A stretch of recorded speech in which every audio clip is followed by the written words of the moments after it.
अस्सलाम वालेकुम व्यूअर्स। आज का हमारा टॉपिक है एलिमेंट 3.3 निबोश का, और टॉपिक का नाम है human factors which influence safety related behaviour.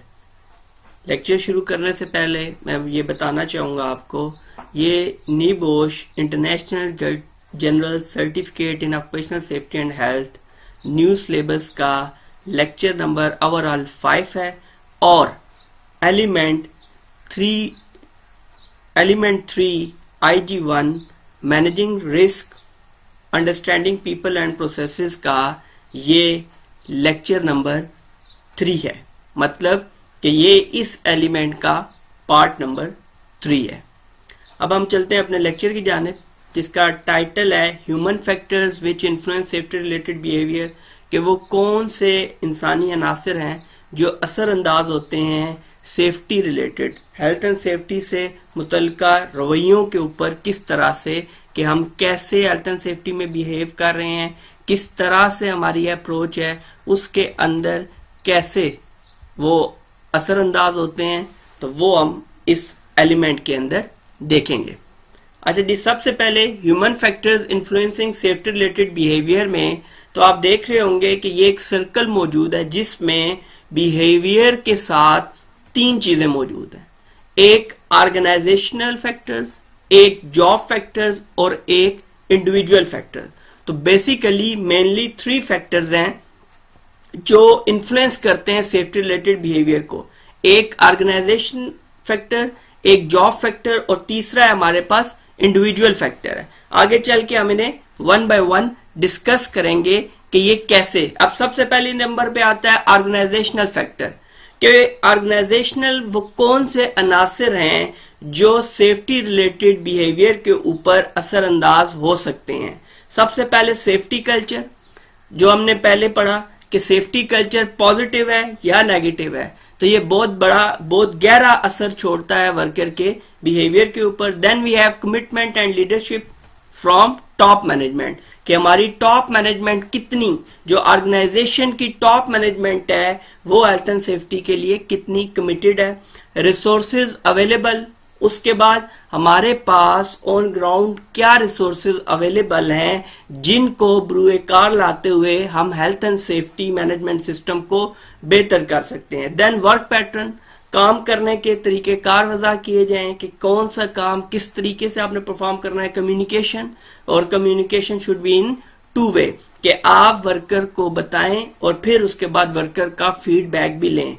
Levels of supervision, अच्छा लेवल ऑफ सुपरविजन में क्या होगा कि जिस तरह ऑर्गेनाइजेशनल चार्ट के अंदर डिफरेंट लेवल्स मौजूद हैं, इसी तरह लेवल्स ऑफ सुपरविजन भी अपनी जगह काम करें। कैसे कि फॉर एग्जांपल जनरल वर्कर के ऊपर सुपरवाइजर, सुपरवाइजर के ऊपर मैनेजर, मैनेजर के ऊपर इसी तरह डायरेक्टर, डायरेक्टर के ऊपर सीईओ या एमडी वगैरह। तो ये step by step different levels हैं सुपरविजन के। इसमें आसानी होगी ऑर्गेनाइजेशन को काम करने के लिए। तो ऐसे जो लेवल्स ऑफ सुपरविजन है, अगर वो डिस्टर्ब होंगे तो उनका नेगेटिव इम्पैक्ट पड़ेगा आपके इस ह्यूमन रिलेटेड बिहेवियर के ऊपर। Pair group pressure, consultation and worker involvement, और वर्कर को आप हर फैसले में कितना इन्वॉल्व कर रहे हैं। देन ट्रेनिंग, ट्रेनिंग का क्या असर हो सकता है, और ट्रेनिंग हमने लास्ट में ही डिस्कस किया है इस टॉपिक को। अब जी आगे ऑर्गेनाइजेशनल फैक्टर्स आपने देखे। अब हमारे पास जॉब फैक्टर्स आ गए हैं। जॉब फैक्टर्स में 5 है हमारे पास। पहला है टास्क, कि जो काम हम कर रहे हैं इसकी नोयत क्या है, इसकी रिक्वायरमेंट क्या है। देन वर्कलोड, और उसके बाद जो काम हम कर रहे हैं आया उसका जो बल्क है, जो लोड है वो कितना है।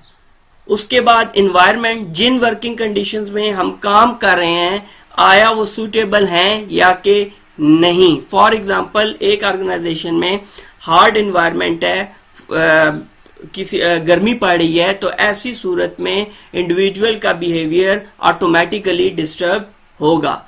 डिस्प्लेज एंड कंट्रोल्स, ये यहाँ पे इसकी मुराद डिफरेंट डिस्प्ले स्क्रीन इक्विपमेंट्स हैं ठीक है। जैसे फॉर एग्जांपल एक वर्क स्टेशन पड़ा हुआ है, कंप्यूटर पड़ा हुआ है, तो उसको किस तरह से आपने अरेंज किया हुआ है, किस तरह से वो अपनी जगह पे रखा गया है, और इसी तरह के और बहुत सारे कंट्रोल्स अगर आप इससे हट के आए कंप्यूटर के अलावा, तो वर्क प्लेस में फॉर एग्जांपल एक आपने किसी भी मशीन का जो डेली बेसिस पे यूज हो रही है, अगर उसका स्टॉप और स्टार्ट बटन जो है किसी वजह से आपका ऐसी जगह पे जहां पे आसानी से एक्सेस नहीं है, तो ऐसी सूरत में वर्कर क्या करेगा, नेगेटिव बिहेवियर अपनाते हुए उसको काम पे से जाते हुए ऑन ही छोड़ के चला जाएगा। Then we have procedures. तो प्रोसीजर्स अगर बहुत ज्यादा मुश्किल हो या उनको प्रॉपरली वर्कर्स तक पहुंचाया ना जाए, तो ऐसी सूरत में आपके जो वर्कर्स होते हैं वो बहुत ज्यादा डिस्टर्ब होते हैं। Next is last one, individual factor क्या है। इंडिविजुअल फैक्टर में हमारे पास आता है कंपिटेंस। कंपिटेंस के बारे में हम पहले डिस्कस कर चुके हैं कि कैट की तरफ रिलेट करेगा कि कंपिटेंस से मुराद ये है कि कोई भी वर्कर है उसके अंदर नॉलेज कितना है, एबिलिटी कितनी है, ट्रेनिंग उसको है, ट्रेंड है या नहीं है, और उसके अलावा जो काम वो परफॉर्म कर रहा है उसके अंदर उसका कितना एक्सपीरियंस मौजूद है।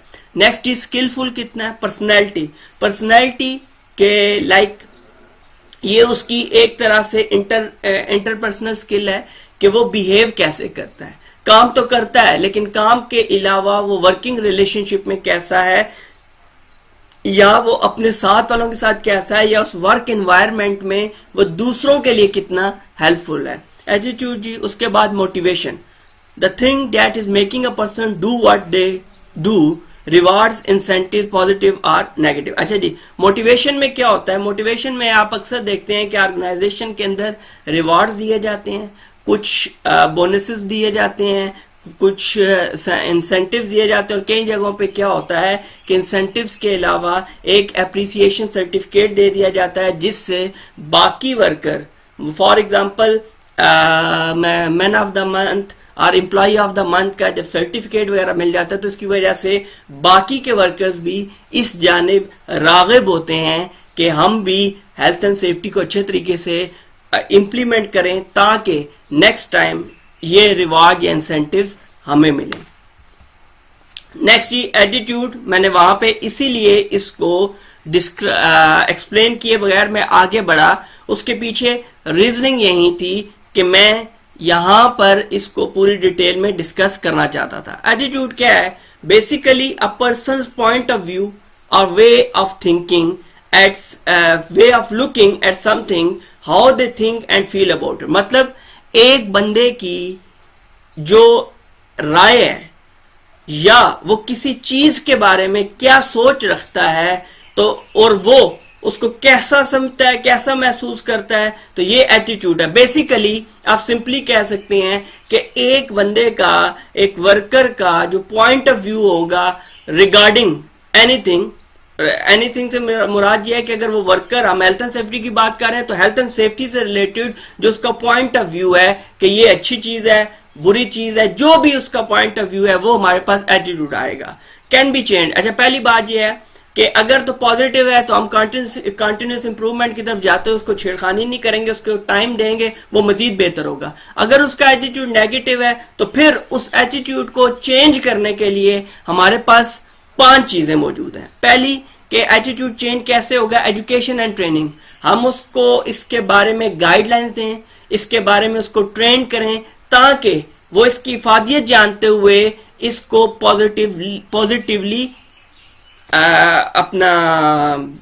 पॉजिटिवली इसके ऊपर इंप्लीमेंट करना स्टार्ट कर दे।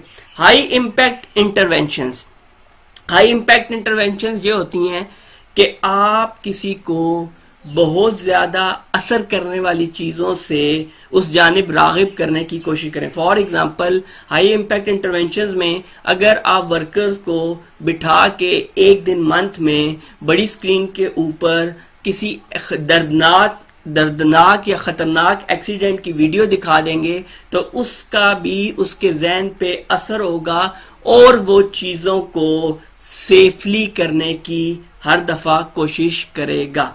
इन्फोर्समेंट, अगर ट्रेनिंग भी दी, सब कुछ दिया, लेकिन मर्जी वो अपनी कर रहा है, तो ऐसी सूरत में आप ऑर्गेनाइजेशन के अंदर ताकत के जोर से मुराद ये है कि रूल्स और रेगुलेशंस को स्ट्रिक्ट करके उसका एटीट्यूड चेंज कर सकते हैं। कंसल्टेशन करेंगे, उसको बुला लें, उससे पूछें या उसके रिप्रेजेंटेटिव से पूछें कि इसको प्रॉब्लम क्या है, और देन उसकी प्रॉब्लम्स को एड्रेस किया जाए जहां तक मुमकिन हो, और जहां तक वो ऑर्गेनाइजेशनल रूल्स एंड रेगुलेशन से कंफ्लिक्ट कर रहा हो तो वहां पर उसको समझाया जाए कि ऐसा करना उसके लिए या ऑर्गेनाइजेशन के लिए, दोनों के लिए सूदमंद नहीं है। नेक्स्ट जी, इन्वॉल्वमेंट। हर डिसीजन मेकिंग में आप उसको या उसका डायरेक्टली ना भी हो, इनडायरेक्टली थ्रू उसके रिप्रेजेंटेटिव के या उससे आप सजेशन ले लें, और उन सजेशंस को जब आप डिसीजन मेकिंग में इन्वॉल्व कर देंगे तो ऐसी सूरत में वो भी इस बात से पीछे नहीं हटेगा। उसको पता होगा कि अब की बार जो फैसले किए गए हैं उसके अंदर मेरी राय को अहमियत दी गई है। आगे जी, आगे हमारे पास रिस्क परसेप्शन। अब रिस्क परसेप्शन क्या है? Perception the ways a person's brain interprets information sent to it by their senses. पहली बात याद रखिएगा, ये जो है अल्लाह ताला ने हमारा निजाम, ज़हनी निजाम हमारा जो है वो इतना स्ट्रांग बनाया है कि हमारी बॉडी में आने वाला हर मैसेज जो इंटरप्रेट करता है वो हमारा माइंड है। हाउ? फॉर एग्जाम्पल, एक बंदा, अब क्या होता है कि हम किसी चीज को छूते हैं तो वो हॉट है या कोल्ड है, ये मैसेज ये अल्लाह ताला ने हमारा सेंस इतना स्ट्रांग बनाया हुआ है कि जैसे ही हम किसी चीज को छूते हैं, टच करते हैं, तो एक मैसेज कन्वे होता है हमारे माइंड को। तो वो इतनी स्पीड में होता है कि उसी माइंड का इंटरप्रिटेशन है उसको सामने रखते हुए हम हाथ को फौरन से पीछे कर लेते हैं। कैसे कि फॉर एग्जांपल आप देखते हैं कि कुछ लोग जो ज़हनी तौर पर मफलूज हो जाते हैं, जिनको हम आम अल्फाज में मेंटल केसेस कहते हैं, तो उन्हें गर्मी सर्दी या ये चीजें क्यों नहीं लगती, तो उसके पीछे रीजनिंग ये होती है कि प्रॉपरली उनके सेंसेस तो बजायर काम कर रहे होते हैं लेकिन उनका माइंड काम नहीं कर रहा होता। जब माइंड काम नहीं करेगा तो वो चीजों को इंटरप्रेट प्रॉपरली नहीं करेगा। तो 5 सेंसेस है जी। साइट, देखने का सेंस। हियरिंग, सुनने से आपको क्या नजर आ रहा है। स्मेल, सूंघने से क्या आ रहा है। टेस्ट, किसी चीज को चख के कैसे पता चला। और टच और छूने की। तो ये पांचों हिस्से जब प्रॉपरली काम करके एक मैसेज कन्वे करती हैं ब्रेन को, तो ब्रेन उसका रिएक्शन जो इंटरप्रेट करता है विद इन, मतलब बहुत ही इंतहाई स्पीड के अंदर करता है, और जिससे हमारी रिस्क परसेप्शन जो है वो बेहतर हो सकती है। लेकिन उसके लिए याद रखिएगा कि अगर हम इम्प्रूव करना चाहते हैं रिस्क परसेप्शन, तो उसके लिए हमारे पास 3 तरह का नॉलेज होना, जिसमें common knowledge, industrial knowledge, expert knowledge. जब तक ये नॉलेज हमारे पास हेल्थ एंड सेफ्टी के पॉइंट ऑफ व्यू से नहीं होंगे इनफ, तो ऐसी सूरत में हम नहीं इस काबिल हो सकते कभी भी कि हमारी रिस्क परसेप्शन जो है वो बेहतर हो सके। नेक्स्ट ही ग्रुप एक्सरसाइज है। You will shown the following slide for 20 second. You are asked to count the number of F. ये एक्सरसाइज आपको करने की जरूरत यहां पर नहीं है। नेक्स्ट जी ग्रुप एक्सरसाइज है। Finished files are the result of years of scientific study combined with the experience of many years। अच्छा, इसमें ये जो बात करना चाह रहा है वो ये है कि बहुत सारी चीजें जो पास्ट में हो चुकी हैं, जो साइंटिफिक स्टडी में हो चुकी हैं, अब वो क्या है, वो एक्सपीरियंस ऑफ मैनी ईयर्स है। तो मतलब इसने उस बात की तरफ ले जाने की कोशिश की है जो मैंने आपको बताया है कि आपकी परसेप्शन ऑफ रिस्क तब बेहतर होगी जब आपका कॉमन नॉलेज अच्छा है, जब आपका इंडस्ट्रियल नॉलेज अच्छा है, और आपकी परसेप्शन उस टाइम पे एक्स्ट्रा ऑर्डिनरी हो जाएगी जब आपके पास एक्सपीरियंस भी मौजूद हो जाएगा।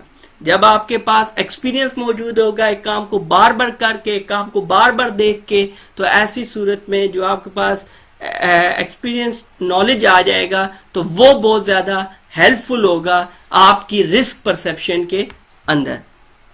अब risk perception factors that can distort a person perception of hazard and risk include, वो कौन से अनासर हैं जो किसी भी बंदे के, किसी भी वर्कर के जो perception of hazard and risk है इसको तबाह कर सकते हैं, इसको मुतासिर कर सकते हैं। तो इनमें पहले नंबर पे इलनेस, बीमारी की वजह से, स्ट्रेस, ज़हनी तनाव में है। तो कई दफा आप देखते हैं कि इंसान से ज्यादातर गलत फैसले तभी होते हैं जब वो ज़हनी तनाव का शिकार हो। फटीग भी सरदर्दी, किसी चीज से आप बेजार आ चुके हैं। ड्रग्स एंड अल्कोहल, अगर आप किसी भी ड्रग्स, चाहे वो लीगल हो चाहे वो इलीगल हो, दोनों में से कोई भी ड्रग्स आपने यूज की हुई हैं, तो ऐसी सूरत में आपका जो परसेप्शन ऑफ रिस्क है वो ऑथेंटिक नहीं रहेगा। प्रीवियस एक्सपीरियंसेस, पास्ट एक्सपीरियंसेस ऐसे हुए कि जिनकी बुनियाद पर अब आप किसी भी चीज के बारे में राय कायम करते हुए घबराते हैं। ट्रेनिंग एंड एजुकेशन जो है वो लैक करने की वजह से भी, यूज ऑफ पीपीई अगर प्रॉपर नहीं होगा या यूज ऑफ पीपीई कैसे करना है तो ये आपका असरअंदाज होता है। और वर्क प्लेस कंडीशन, नॉइज है तो वैसे ही आपको पता है कि आप आम हालात में भी हो, तो अगर नॉइज होगा तो आप छोटी सी बात पे भी इरिटेट हो सकते हैं। तो बेसिकली ये वो अनासर हैं, वो फैक्टर्स हैं जो किसी भी इंडिविजुअल की परसेप्शन ऑफ हैजर्ड या रिस्क को खराब कर सकते हैं।